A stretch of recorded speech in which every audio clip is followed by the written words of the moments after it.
واسع نماز ہے کہ حکمت واسع رحمت و حکمت واسع اخلاص کی تلاوت کر تمام مرحومین و مرحومات شہداء اسلام لاوارثین بالاخص مرحوم میر مہدی حسین ابن میر باقر حسین، مرحومہ سیدہ بطول زہرا زوجہ مرحوم میر مہدی حسین، مرحومہ مغفورہ ذاکرہ سیدہ شفیق صاحبہ زوجہ سید فصاحت حسین، اور بالاخص مرحومہ و مغفورہ سیدہ میسم فاطمہ، اور بالاخص مرحومہ و مغفورہ سیدہ ناظرین فاطمہ، ان تمام کے ارواح کو اس سال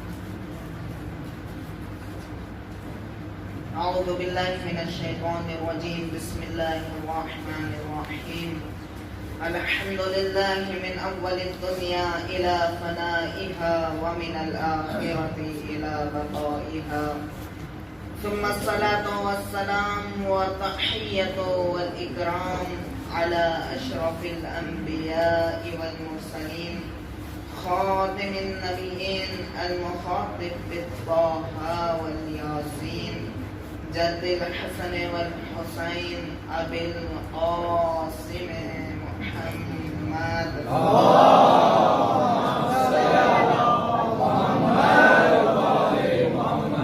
وعلى اہل بیتہ الطیبین الطاہرین المعصومین المظلومین المنتجبین، ورحمة الله على محبهم ولعنة الله على أعدائهم أجمعين.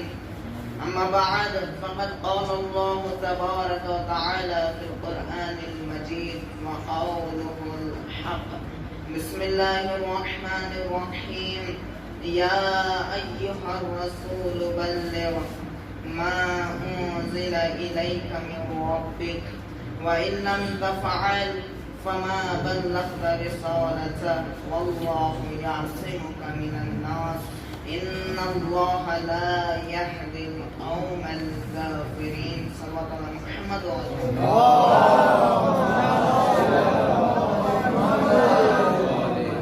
عزیزان ایمان، سب سے پہلے میں آپ تمام حضرات کا بہت ہی زیادہ سپاسگزار ہوں کہ آپ تمام نے اپنا قیمتی وقت اس مجالس اعضاء کے لیے صرف کیا ہے، اور خدا سے دعا گو ہوں کہ خدا آپ تمام کو اجر عظیم سے مشرف فرمائے۔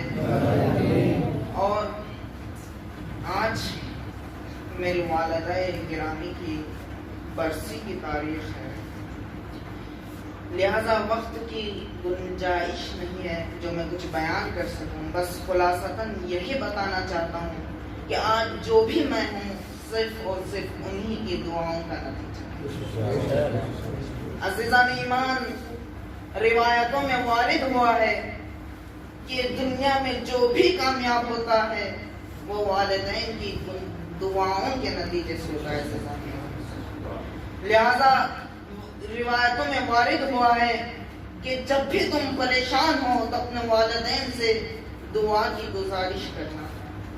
پھر بھی اور وارد ہوا ہے کہ اگر وہ مر جائیں، انتقال کر جائیں، کوئی باقی نہ رہیں، تو ان کے قبور پہ جاؤ اور جا کر ان کے لیے فاتحہ کا انتظام کرنا اور دعا کے لیے التماس کر کے آنا۔ اگر والدین دعا کریں تو خدا ضرور قبول کرتا ہے عزیزان۔ صلوات علی محمد و آل محمد۔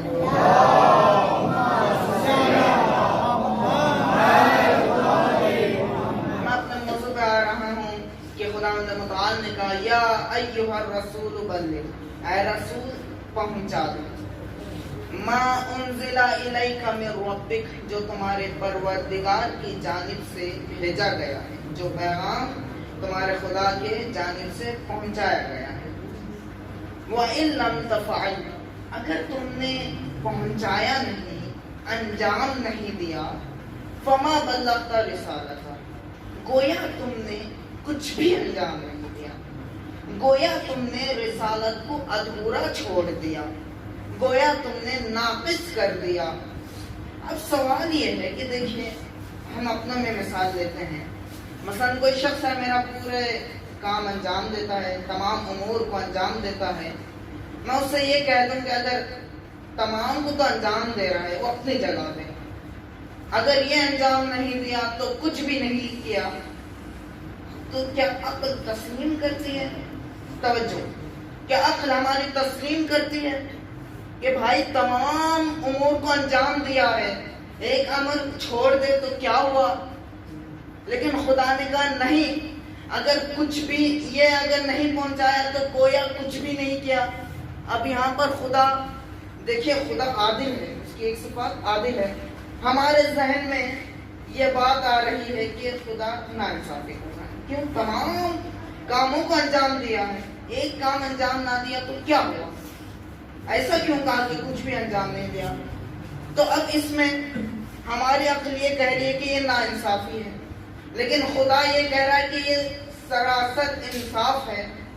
تو میں ایک مثال دے کر آپ کو سمجھانا چاہتا ہوں کہ کیوں خدا نے یہ لفظ استعمال کیا، یہ جملہ استعمال کیا کہ فما بلغت رسالتہ۔ پوری توجہ سے سنیے گا عزیزان ایمان، ایک مثال دے رہا ہوں کہ ہم نے مثلا ایک زمین کو پسند کیا، جیسے ہم نے اس زمین کو پسند کیا تو جھگڑا ہوا، اور جھگڑے کو سنبھال کر پھر اس زمین کو خریدا۔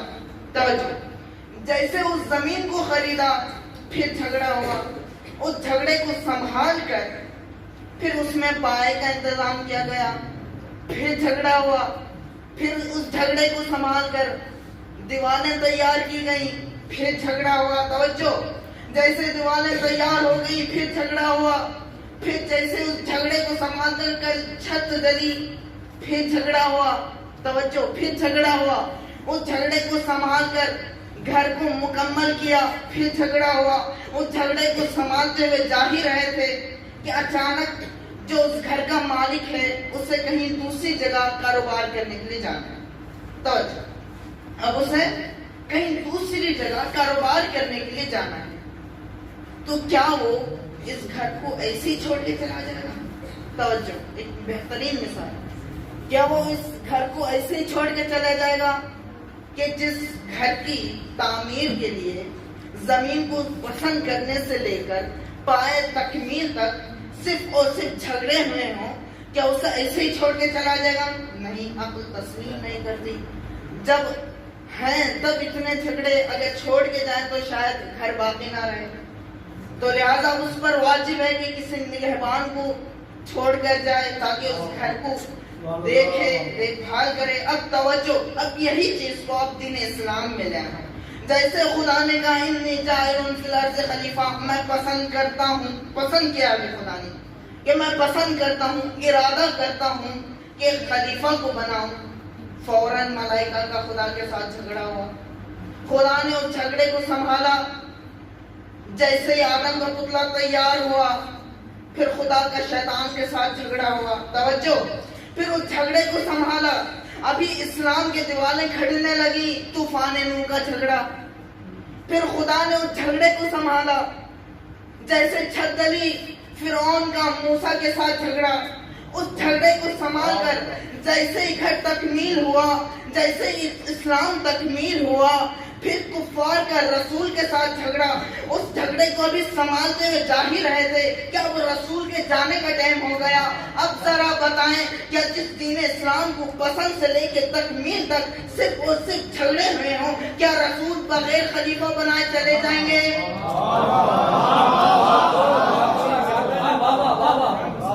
عزیزان ایمان، کیا عقل تسلیم کرتی ہے؟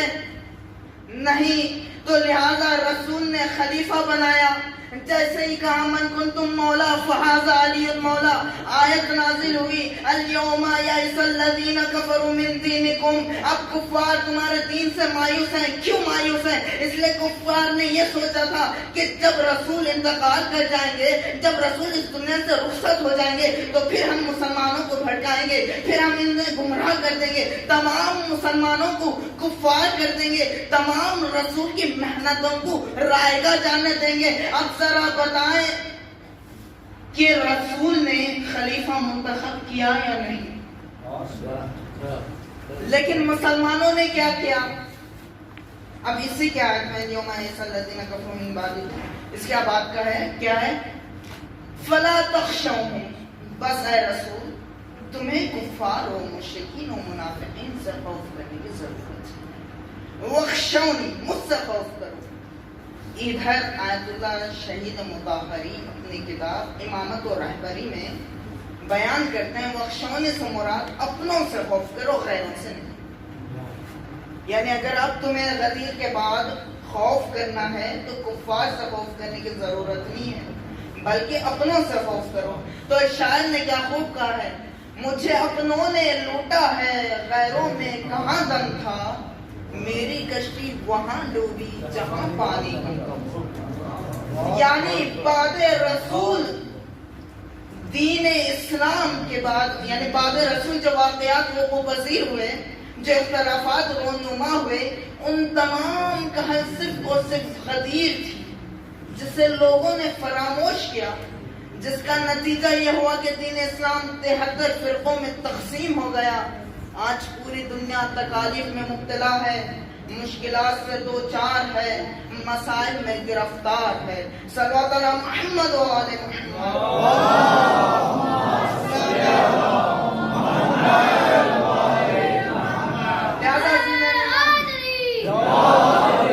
لہذا عزیزان ایمان، بہت لوگ ایسے ہوتے ہیں جو دعویٰ کرتے ہیں کہ ہمیں رسول سے محبت ہے۔ توجہ، ہمیں رسول سے محبت ہے، محبت ہے اور ہے، محبت ہونا اور ہے۔ توجہ، محبت ہے اور ہے، محبت ہونا اور ہے۔ ایک مثال دے کر میں بتانا چاہتا ہوں کہ مثلا کوئی شخص علی پور میں، چاہے جہاں بھی ہو، مثال ہے کہ علی پور میں ایک شخص رہتا ہے جو باہر کاروبار کرتا ہے لیکن علی پور میں آیا ہے۔ ہم نے کہا کہ کب جاؤ گے؟ کہا کہ فی الحال نہیں، والد کی طبیعت بہت زیادہ خراب۔ ہم نے سوچا کہ بیٹے کو والد سے محبت ہے۔ 2 دن کے بعد پھر پوچھا کہ گئے نہیں؟ اس نے کہا اب تو بہت زیادہ طبیعت خراب ہے، اب تو نہیں جا سکتا۔ ہمارے ذہن میں صرف یہی تھا کہ اسے بیٹے کو باپ سے بہت زیادہ محبت ہے۔ اسی کے دوسرے دن خبر ملی کہ باپ کا انتقال ہو گیا ہے۔ اب ہم نے سوچا کہ اس بیٹے کے پاس جائیں، اسے دلاسا دیں، تسلی دیں۔ جیسے جا کر دیکھا کہ باپ کا غسل ہو رہا ہے، بیٹا موجود نہیں۔ توجہ، باپ کا غسل ہو رہا ہے لیکن بیٹا موجود نہیں۔ پھر دیکھا کہ کفن ہو رہا ہے لیکن بیٹا موجود نہیں۔ دفن ہو رہا ہے، بیٹا موجود نہیں۔ پھر دوسرے دن بیٹا ملا۔ ہم نے کہا بھائی کہاں تھے؟ اس شخص نے، اس بیٹے نے کہا کہ میں کہیں باہر جا کر باپ کی جائیداد دیکھ رہا تھا کہ کہاں کہاں ہے، کہاں کہاں نہیں۔ اب ہمارے ذہن میں یہ آیا کہ بیٹے کو باپ سے محبت نہیں تھی بلکہ باپ کی دولت سے محبت تھی۔ اب یہی چیز آپ دین اسلام میں لے آئیں۔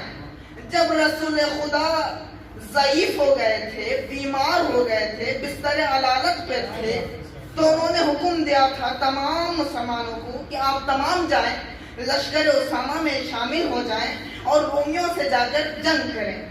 کچھ لوگ تھے جنہوں نے یہ کہہ دیا تھا کہ نہیں نہیں، رسول بہت زیادہ بیمار ہیں، ہمارا دل یہ تسلیم نہیں کر رہا کہ ہم ان کو چھوڑ کر جائیں۔ توجہ، پھر کچھ دیر اور گزری، رسول نے کہا کہ جو میرے حکم کو نہیں مانتا اس پر خدا کی لعنت، مہربانی کر کر چلے جائیں۔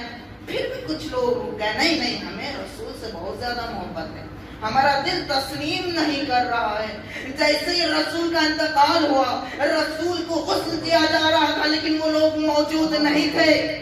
رسول کو کفن دیا جا رہا تھا لیکن وہ لوگ موجود نہیں تھے. رسول کو دفن کیا گیا لیکن وہ لوگ موجود نہیں تھے. تیسرے دن آئے کہا علی بیعت کرو. تو فوراً تمام لوگوں نے سمجھ لیا کہ ان لوگوں کو رسول سے محبت نہیں تھی بلکہ رسول کی خلافت سے محبت تھی. تو بس عزیزان ایمان، لہذا جیسے اب بعد رسول جو یہ اختلاف رونما ہوئے تو اب دو کیٹیگریز میں، ایک ثقیفہ ایک خدیر. توجہ، ایک ثقیفہ ایک غدیر. ثقیفہ نے بارہا چاہا کہ غدیر کو مٹا دیا جائے تو ثقیفہ کے خیال میں یہ آیا کہ پہلے بیعت علی لے لی جائے. اگر علی نے بیعت کر لی گویا غدیر مٹ جائے گی. یہ تمام لوگ فاطمہ کے گھر پر آئے. کہا علی باہر نکلو، ہمیں بیعت کرنا، آپ بیعت کریں ہماری، ہم بیعت طلب کرنے کے لیے آئے ہیں. تو فوراً فاطمہ زہرا آگے آ گئی کہ نہیں، میں اجازت نہیں دے سکتی، جب تک میں زندہ ہوں تم علی سے بیعت طلب نہیں کر سکتے. گویا فاطمہ زہرا پہلی مدافعہ ولایت علی ہے. مدافعہ کسے کہتے ہیں؟ ڈیفینس کرنے والی، دفاع کرنے والی. تو لہذا فاطمہ زہرا پہلی مدافعہ ولایت علی ابن ابی طالب ہیں. لہذا گزارش یہ ہے کہ انہی کے مسائل پڑھے جائیں. تو لہذا میں چند فضائل ان کے بیان کرنا چاہتا ہوں. لہذا دیکھیے، مردوں کے لیے 1,24,000 انبیاء، 1,24,000 انبیاء اور 12 ائمہ نمونہ عمل ہے. توجہ، تمام مردوں کے لیے 1,24,000 انبیاء اور 12 ائمہ نمونہ عمل ہے. تو تمام عالم نسوانیت کے لیے، تمام خواتین کے لیے، تمام مستورات کے لیے صرف ایک نمونہ عمل ہے جسے زہرا کہتے ہیں. عزیزان ایمان، اب ذرا توجہ چاہتا ہوں. سائنس کہتی ہے کہ خواتین، ایک عورت کی عقل و شعور کی ابتدا 17 برس سے 20 برس کے درمیان میں ابتدا ہوتی ہے. ایک عورت کی عقل و شعور کی ابتدا 17 برس سے لے کر 20 برس کے درمیان میں ہوتی ہے. لیکن قربان جائیں شہزادی کے کہ جن کی عقل و شعور کی انتہا 18 برس پہ تھی. دیکھیں، معرفت کے دو پہلو ہیں، ایک ظاہری ایک باطنی. اب توجہ پوری ذمہ داری کے ساتھ پڑھ رہا ہوں. معرفت کے دو پہلو ہیں، ایک ظاہری ایک باطنی. ہم تمام انبیاء اور ائمہ کے ظاہر کو سمجھ سکتے ہیں لیکن باطنی کو نہیں سمجھ سکتے. لیکن یہ واحد زہرا ہے کہ نہ جن کے ظاہر کو دنیا نے سمجھ سکی اور نہ باطن کو. ظاہر کو نہیں سمجھ سکے عزیزان ایمان، زہرا کے ظاہر کو نہیں سمجھ سکے. 18 برس کہاں اور شعور کی انتہا کہاں. اب میں ایک اور بات بتانا چاہ رہا ہوں کہ زہرا کے اوپر دروازہ گرایا گیا، پسلیاں ٹوٹی، بچہ سقط ہو گیا. سائنس کہتی ہے کہ عورت کی اس حالت میں عورت مر جاتی ہے، یا تو ایسی ہو جاتی ہے کہ حرکت تک کر نہیں سکتی. عزیزان ایمان، حرکت تک کر نہیں سکتی. جیسے دروازہ گرا، پسلی ٹوٹی، بچہ سقط ہوا، بے ہوش ہو گئی. جیسے ہوش میں آیا فوراً فاطمہ نے فضہ سے کہا، یا فضہ آئینہ ابو الحسن، اے فضہ ابو الحسن کہاں ہے؟ دیکھیے، یہ مسائل نہیں ہیں. اہل بیت کے مصائب کے سمندر میں فضائل کے موتی ہوتے ہیں. دیکھیے، یہ مسائل نہیں ہیں، ہم ہر چیز کو مسائل میں نہ لیں عزیزان ایمان. فوراً زہرا نے کہا، یا فضہ آئینہ ابو الحسن، ابو الحسن کہاں ہے؟ فضہ نے کہا کہ لوگوں نے انہیں گرفتار کر لیا ہے. فوراً اپنے آپ کو سنبھال کر تمام مشکلات کو فراموش کر کر کھڑی ہو گئی. فوراً گھر کے باہر آ گئی. 40 لوگ، روایتوں میں کہ 40 لوگوں نے مولا علی کو گرفتار کیا. فوراً باہر آ کر مولا علی کے دامن کو تھام لیا، کہا کہ جب تک میں زندہ ہوں تم لوگ علی پر زبردستی نہیں کر سکتے۔ روایت میں کہ 40 لوگوں نے پوری کوشش کی لیکن علی کے دامن کو چھڑا نہیں سکے۔ 40 لوگوں نے پوری کوشش، کیسی عورت ہے کہ جس پر دروازہ گرایا گیا، بچہ سخت ہوا ہے، پھسلی ٹوٹی ہے۔ پھسلی ٹوٹنے کا مطلب کیا جانتا ہے عزیزان ایمان؟ اگر کسی کی پھسلی ٹوٹ جائے، سائنس کہتے کہ وہ حرکت تک کر نہیں سکتی۔ جیسے مولا علی کے دامن کو تھاما، 40 لوگوں نے پوری کوشش کی کہ مولا علی کو چھڑایا جائے لیکن سب ناکام رہے۔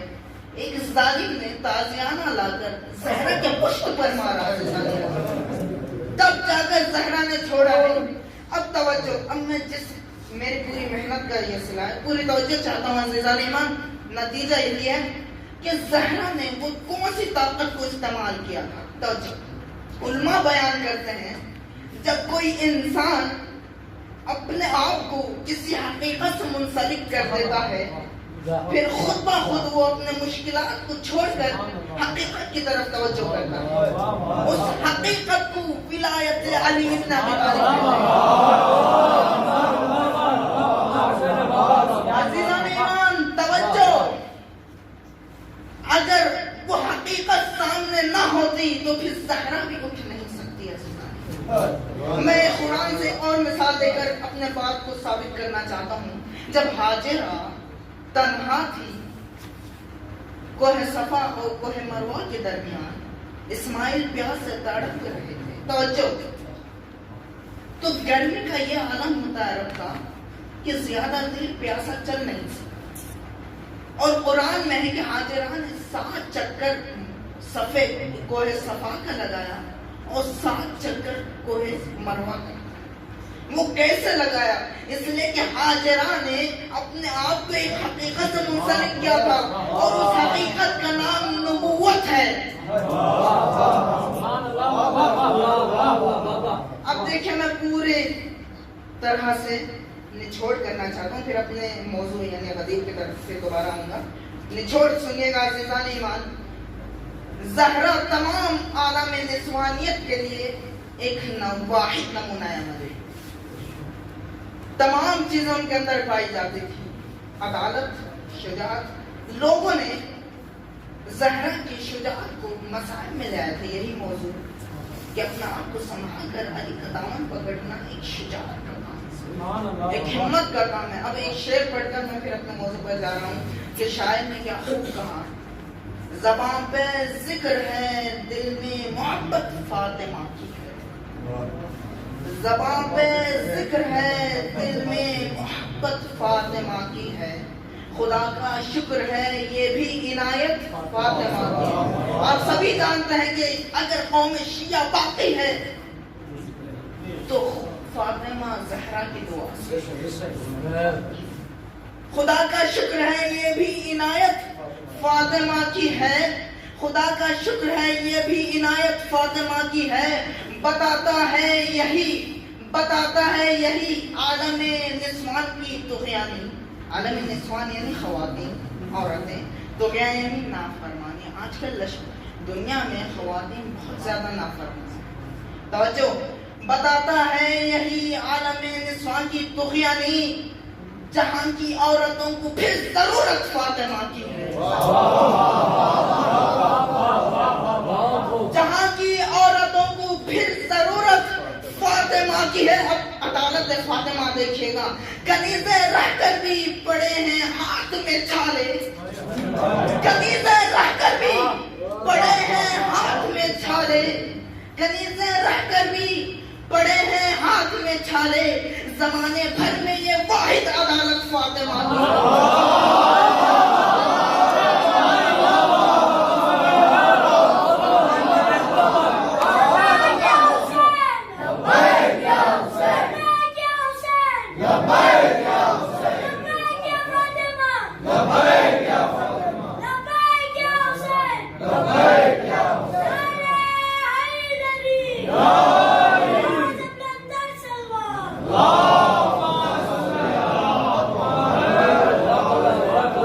عزیزان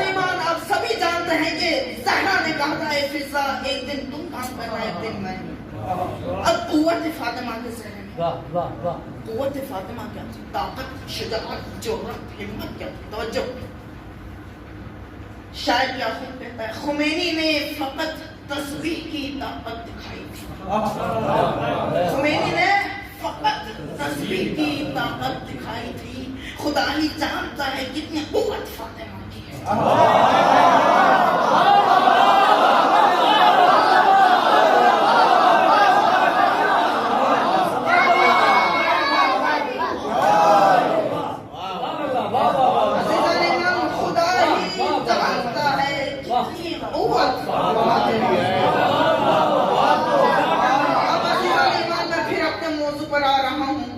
سقیفہ نے چاہا کہ غدیر کو مٹا دیا جائے تاکہ ہمیں کوئی روکنے والا نہ ہو، تاکہ کوئی ہمیں ٹوکنے والا نہ ہو، ہم سر بلند رہیں، سرفراز رہیں.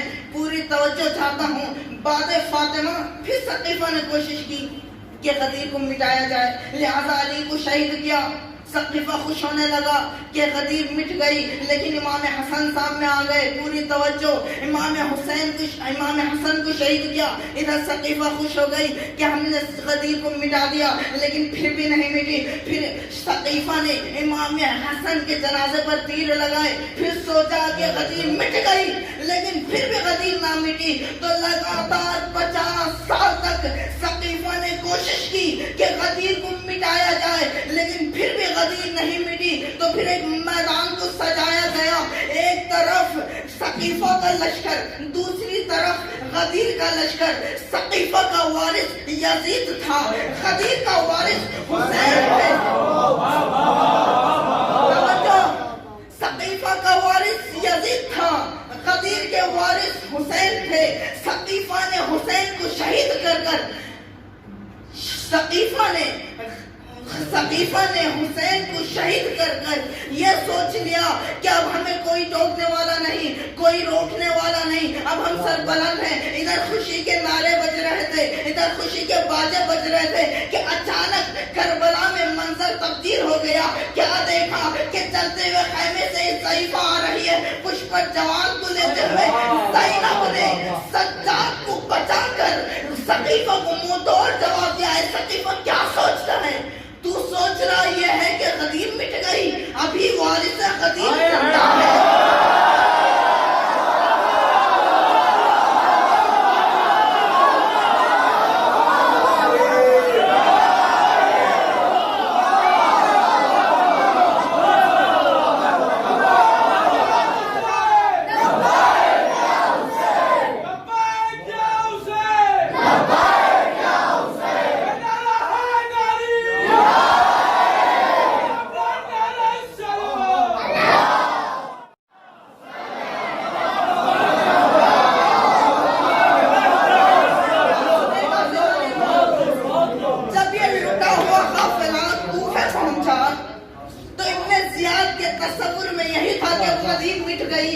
بڑی شان و شوکت سے منبر پر جا کر خطبہ کہا کہ خدا کا شکر ہے کہ خدا نے قصاب ابن قذاب کو قتل کر دیا.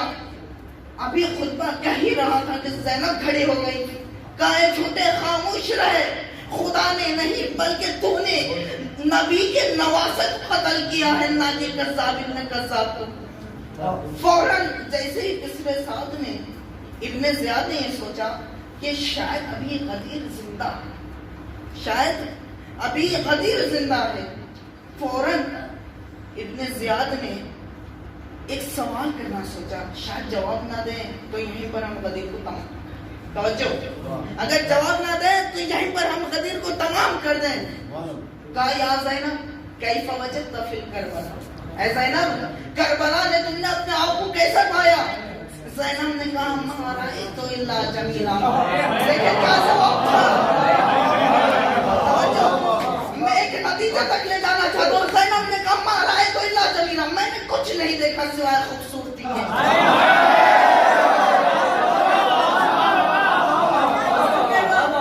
فوراً شمر کھڑا ہوا.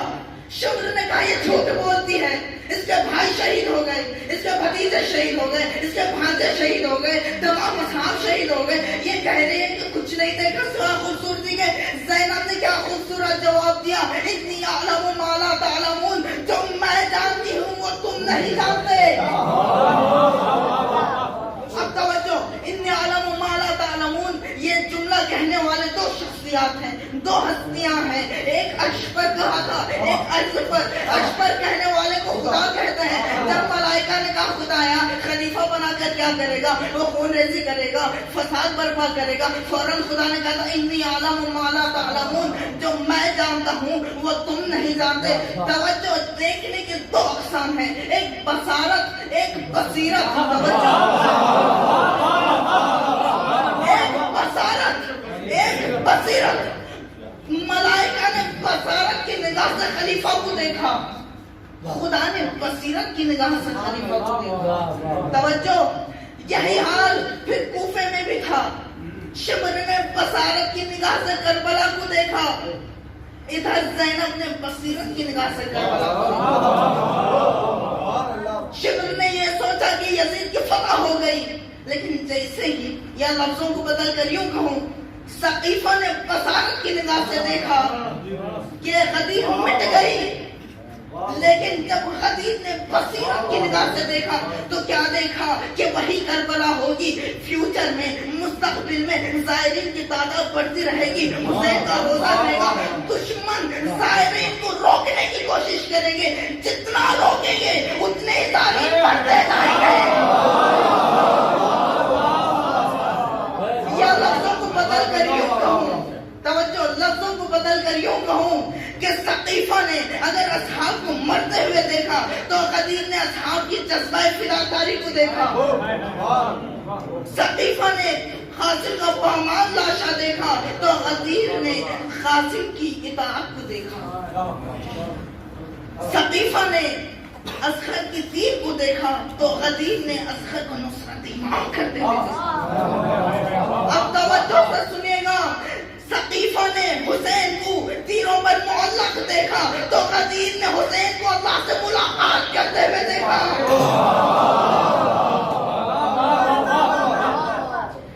اب میں تھوڑا سے چند مصرے، یعنی مثلاً اشعار میں شاعروں نے کہے تھے کہ ابو طالب کافر ہے، دنیا سمجھتی ہے کہ ابو طالب کافر ہیں، انہیں کیا پتا کہ ابو طالب کے بابا محافظ کعبہ ہیں، ابو طالب کے بیٹے وارث کعبہ ہیں، ابو طالب کے پوتے وارث، ابو طالب کے بیٹے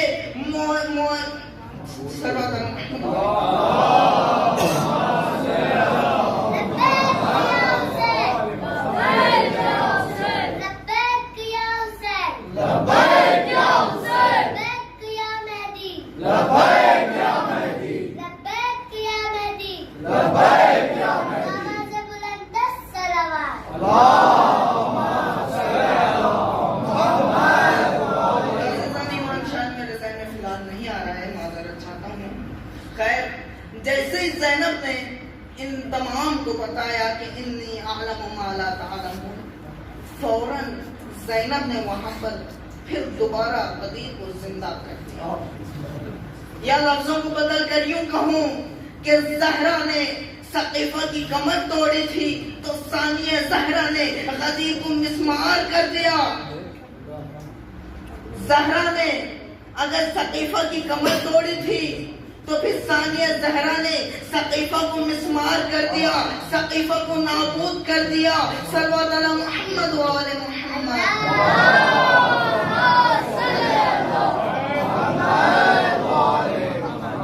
بس عزیزان ایمان، وقت بہت زیادہ ہو چکا ہے۔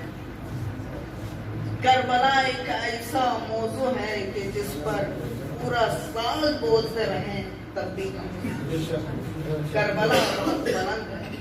کربلا نے ہمیں سکھایا کہ ہم کیسے جئیں، کربلا نے ہمیں سکھایا کہ ہم کیسے رہیں، کربلا نے ہمیں سکھایا کہ امام کی اطاعت کیسی کی جائے۔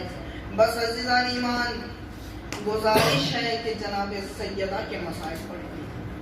ایک روایت بیان کرنا چاہتا ہوں عزیزان ایمان، توجہ سے سنیے گا۔ کہ جب بھی رسول خدا گھر سے باہر نکلتے تھے تو سب سے آخر میں زہرا سے ملاقات کر کے جاتے، اور جب واپس آتے تھے تو سب سے پہلے زہرا سے ملاقات۔ باپ بیٹی کی اتنی محبت، لیکن امتیوں نے زہرا پر اتنے مسائل، اتنا ظلم و ستم کیا کہ زہرا نے 3 مہینوں میں ہی کہہ دیا بابا جو مسائل مجھ پر پڑے اگر وہ دن پر پڑتے تو وہ رات میں تبدیل ہو جاتی، اگر وہ پہاڑ پر پڑتا تو وہ پھر پہاڑ ریزہ ریزہ ہو جاتا۔ جزاکم اللہ خیر الجزا۔ وہ وقت بھی آیا کہ جب شہزادی کو دروازہ گرایا گیا، شہزادی بیمار ہو گئی، ضعیفہ ہو گئی، جزاکم اللہ خیر الجزا۔ روایتوں میں کہ اتنی تکلیف شہزادی کو پہنچا کرتی تھی، جب بھی سانس لیتی تھی تو کہتی تھی خدایا مجھے جلدی اٹھا دے۔ جب بھی سانس لیتی تھی کہتی تھی خدایا مجھے جلدی اٹھا لے۔ ایک مرتبہ زہرا نے اپنے تمام بچوں کو جمع کیا، کہا بچوں بیٹھ جاؤ، اپنے ہاتھوں کو اٹھانا، میں دعا کرتے رہوں گی تم آمین کرنا۔ بچوں نے شاید سوچا ہوگا کہ ماں اپنی شفا یابی کے لیے دعا کریں گے، فوراً زہرا نے اپنا ہاتھ اٹھایا، اللہم عجل، خدایا میری موت جلدی کر، خدایا مجھے اس دنیا سے جلدی اٹھا لے، اللہم عجل وفاتی، خدایا مجھے جلدی اس دنیا سے اٹھا لے۔ فوراً بچوں نے آمین کہنے کے بجائے حسن نے حسین کو دیکھا، حسین نے زینب کو دیکھا، ارے زینب نے کلثوم کو دیکھا، ارے جزاکم اللہ خیر الجزا۔ بیوی بہت پریشان تھی، بہت مشکل میں تھی، فوراً بارہ دعا کرتی تھی خدایا مجھے اٹھا لے، جزاکم اللہ خیر الجزا۔ ایک مرتبہ شہزادی نے کہا ہے ام سلمہ میں ایک حجرے میں جا رہی ہوں، جب تک میری تسبیح و تحلیل کی آواز آتی رہے سمجھنا ابھی زہرا زندہ ہے، جب آواز بند ہو جائے تو سمجھنا کہ میں اس دنیا سے رخصت ہو گئی۔ پھر کہا کہ جب حسنین آئے پہلے انہیں کھانا کھلانا، پھر میری خبر مرگ دینا۔ فوراً ام سلمہ نے کہا جی، فوراً شہزادی خیمے میں آئے، تحلیل و تسبیح کی آواز آتی رہی۔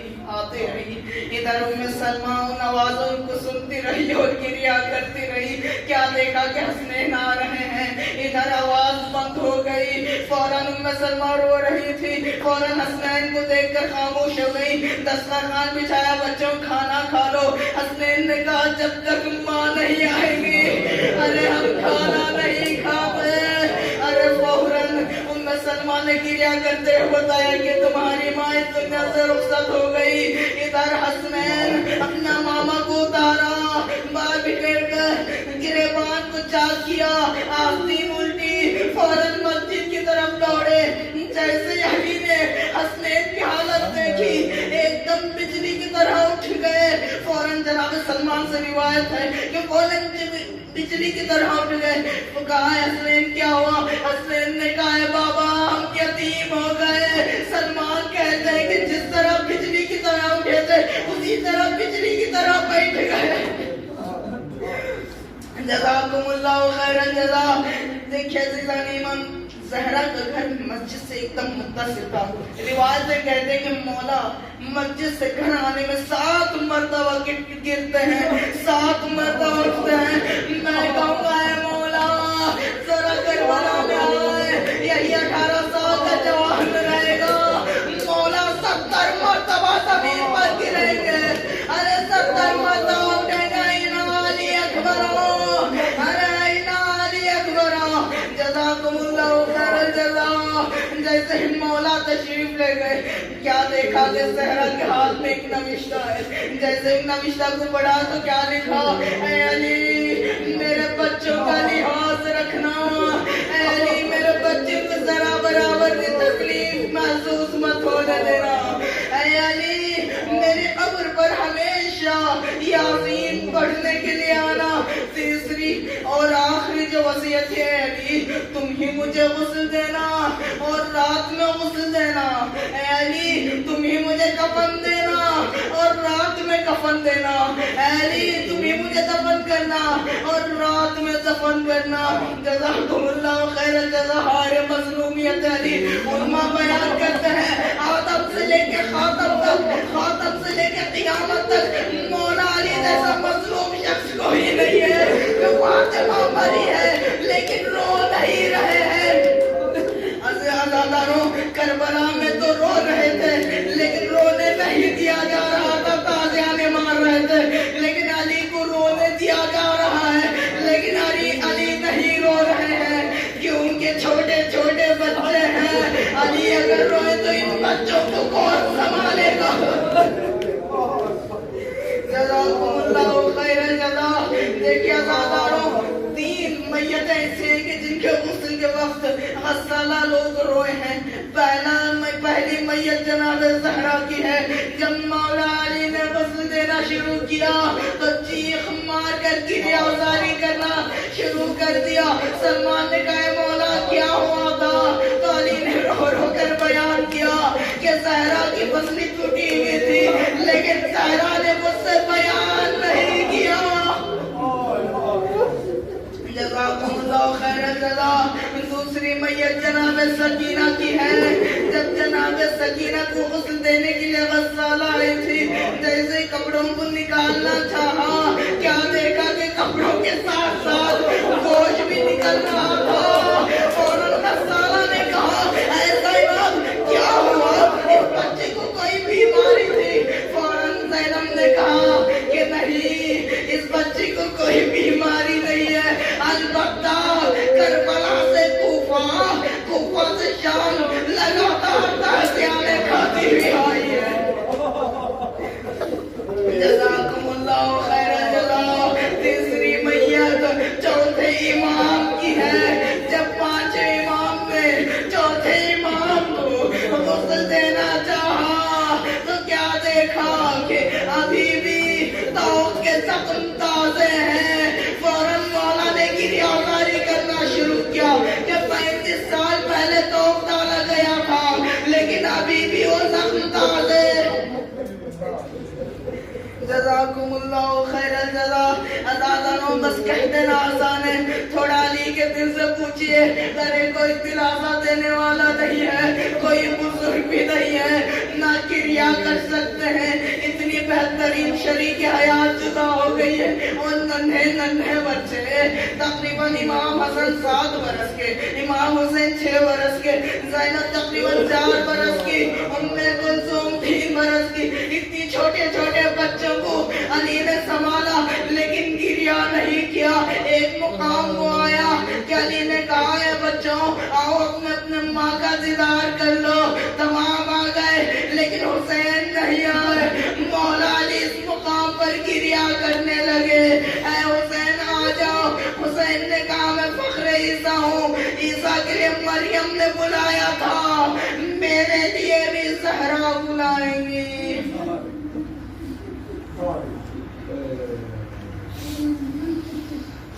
بارے الہٰ جو آسم محمد کا جو بھی پریشان حال ہے اس کو پریشانی کو برطرف فرما. بارے الہٰ ان آنسوں کو رومال فاطمہ میں محشور فرما. بارے الہٰ اس قلیل عبادت کو مقبول فرما. بارے الہٰ تجھے واسطہ محمد و آل محمد کا یوسف زہرا حجت اللہ ولی اللہ ابن زہرا کے ظہور میں تعجیل فرما. ان کے اصحاب انصار اشمار فرما. حفظہ سے بار دیگر الزما سے کہ ایک مرتبہ سے رحمت ہوتی مرتبہ سے اخلاص کی فرما کر تمام بانیان مجلس کے مرحوم مرحومات بالاخص میں مہدی حسین ابن باقی حسین سیدہ بطول زہرا زوجہ امیر مہدی حسین مرحومہ و مغفرہ و ذاکرہ سیدہ شفیق صاحبہ زوجہ سید فصاحت حسین مرحومہ و مغفرہ سیدہ ناظرین فاطمہ زوجہ امیر قاسم علی مرحومہ و مغفرہ سیدہ مسن فاطمہ ابن سید صفدر حسین اور مرحومہ و مغفرہ زہیدہ بانو زوجہ سید بادشاہ حسین. ان تمام کو